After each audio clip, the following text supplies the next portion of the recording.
إن الحمد لله نحمده ونستعينه ونستهديه ونستغفره ونعوذ بالله من شرور أنفسنا ومن سيئات أعمالنا. من يهدي الله فهو المهتد ومن يضلل فلا هادي له. وأشهد أن لا إله إلا الله وحده لا شريك له، وأشهد أن سيدنا محمدًا عبده ورسوله. أما بعد، الفاضل سيد والي ولاية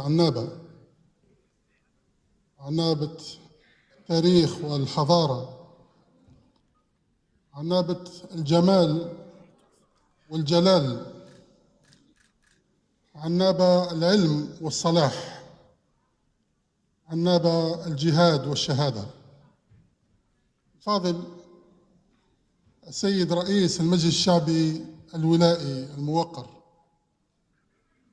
الفضليات والأفاضل، منتخبي الشعب في المجالس المحلية والوطنية، الفضليات والأفاضل، السيدات والسادة المسؤولون وإطارات الأمة الجزائرية في الإدارة المركزية والمحلية، مدنية وعسكرية وأمنية وقضائية،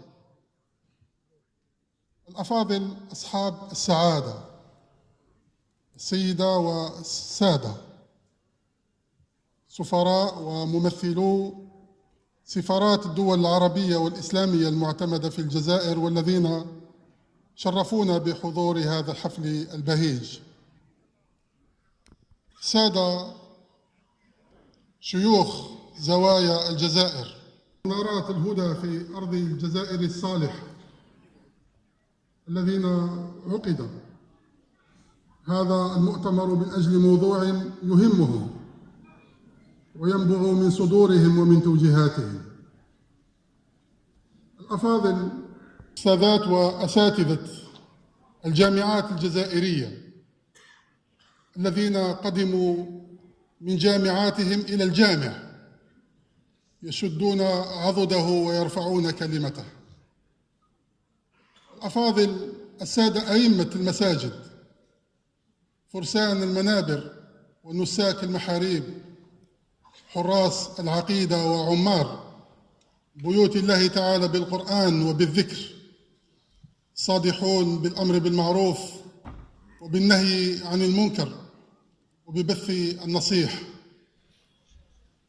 أسرة الإعلام الكريمة، إخواني في سلك الأمن الوطني في عيدكم، من الأسرة الثورية ونبلاء المجتمع وقادة الرأي، كل باسمه وجميل واسمه مع حفظ الألقاب والرتب والمقامات.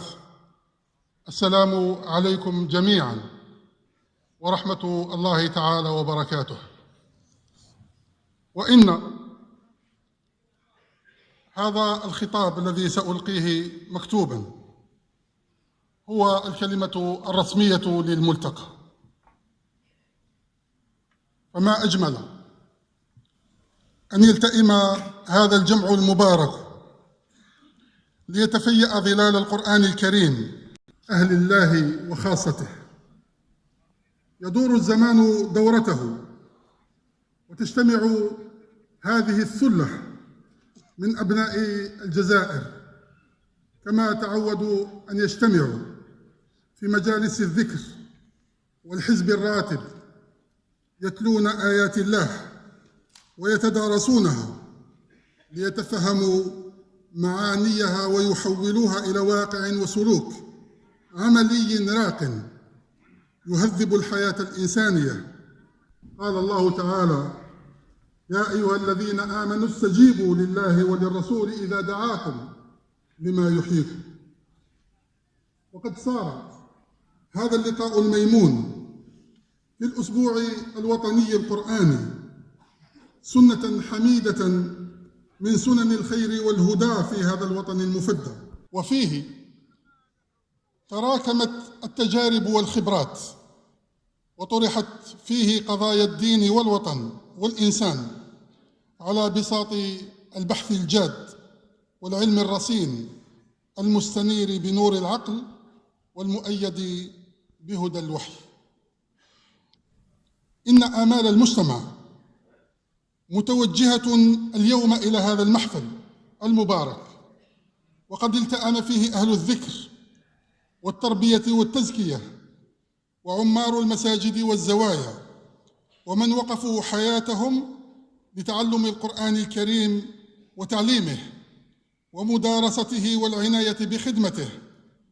إن هذه الآمال معلقة بكم أيها المحفل لتلقوا نظرة على واقع الإنسانية اليوم، وهي تسارع الزمن وتصارع تحدياته، تنجح مرة وتخفق مرة، تسعد حيناً وتأسى حيناً.